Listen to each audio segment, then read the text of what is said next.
Ada ben çok özür dilerim. Gerçekten önemli değil. Yarın konuşsak. Ada, sana bir tavsiye. İyi bir yazı yazmak kadar yazdığına sahip çıkmak da önemli. Arkasında durmak. Annene, babana ve Selin'e teşekkür konuşması yapmak için. Ada sen dediğinde haklıydın. Hayallerine sahip çıkmak. Hayallerine sahip çıkmak gerekir. Çünkü o zaman hayaller gerçek olur. En olmayacak hayaller bile.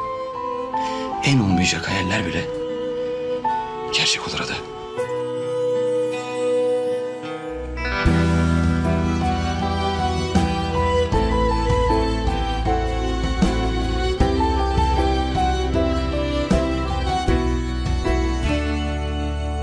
Oh be! Gerçekten açıldım. Ada yiyecek bir şeyler var mı? Ada?